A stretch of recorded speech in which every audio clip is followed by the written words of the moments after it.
2 tablets खानी है आपने दिन में 24 घंटे में 2 टेबलेट्स खानी है, ठीक है। खाना खाने के बाद अच्छे से पेट भर के खाना वाला खा के फिर 1 टेबलेट दूसरी टेबलेट खानी है, ठीक है। दिन की 2 टेबलेट्स खानी है आपने। तो ये है आपकी कितने दिन की दवाई, 24 दिन की, ठीक है। तो 1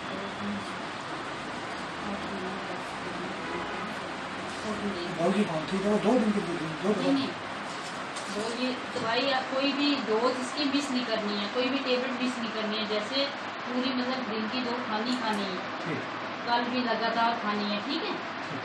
कोई दवाई छोड़नी नहीं है। और 1 दिन दवाई रख के 2 दिन की दवाई रख के फिर ले जानी है, ठीक है। पेशेंट्स आते हैं, हम तो अवेयरनेस के लिए पहले तो यहाँ पे ही पेशेंट प्रोवाइडर मीटिंग्स होती हैं, हम उनकी काउंसलिंग करते हैं, उनको एजुकेट करते हैं, हेल्थ एजुकेशन देते हैं। उसके अलावा हम उनके मेडिसिन तो देते हैं, उनको बोलते हैं कि वो पूरी ट्रीटमेंट लें, क्योंकि पूरा इलाज जो है टीबी का वो बहुत ज़रूरी है।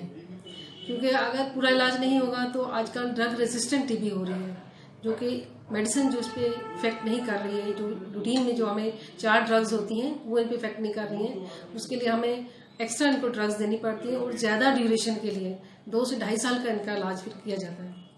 तो ड्रग रेजिस्टेंट टीबी नहीं होती है, जो कि ड्रग सेंसिटिव टीबी होती है, जिसपे हमें सिर्फ 4 ड्रग्स उनको देते हैं हम, जो शुरू से यही चल रही है हमारी, और 6 महीने के लिए उसका ट्रीटमेंट दिया जाता है। तो वैसे गांव के पेशेंट्स ज़्यादा हैं, तो लेकिन सिटी के भी पेशेंट्स, कोई भी पेशेंट जो है कोई भी जिससे मतलब बचा हुआ नहीं है, किसी को भी हो सकती है।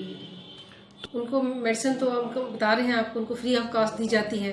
उनको यही बताया जाता है कि उन्हें रोज़ मेडिसिन लेनी है और लगातार लेनी है। जब अगर 6 महीने का ट्रीटमेंट है तो 6 महीने पूरा ही करना है, बीच में छोड़ना नहीं है। क्योंकि वह बीच में ट्रीटमेंट छोड़ देते हैं, जैसे 2 महीने के बाद ठीक महसूस करेंगे तो वो छोड़ देते हैं, बैक्टीरिया दोबारा डेवलप हो जाता है। अगर वो बीच में 10-15 दिन छोड़ देंगे तो फिर समझो कि हमें नई सिरे से ही ट्रीटमेंट शुरू करनी पड़ जाती है। जो पेशेंट दूर हैं, डेली नहीं आ सकते, हम उनको डार्ट प्रोवाइडर देते हैं। वो डार्ट प्रोवाइडर उनके घर का भी कोई बंदा हो सकता है, कोई आशा वर्कर हो सकती है, या उनके नज़दीक तरीन कोई हेल्थ सेंटर है उसमें भी उनको दी जाती है। जहाँ पे भी ट्रीटमेंट ले रहा होता है डार्ट प्रोवाइडर है, या अगर वो सेंटर में ले रहा है, तो हम उनको बताते हैं कि उन्हें कितनी देर के आईपी फेज में लेनी है ट्रीटमेंट, कितनी डोजेज उन्हें लेनी है। जैसे 56 डोजेज ही लेते हैं वो आईपी फेज में। उसके बाद जब वो नेगेटिव हो जाएगा तो ड्रग्स हम थोड़ी कम करके हमने उनको डबल डोजेज 112 डोजेज देनी होती है, वो डोजेज जरा कैलकुलेट होती है।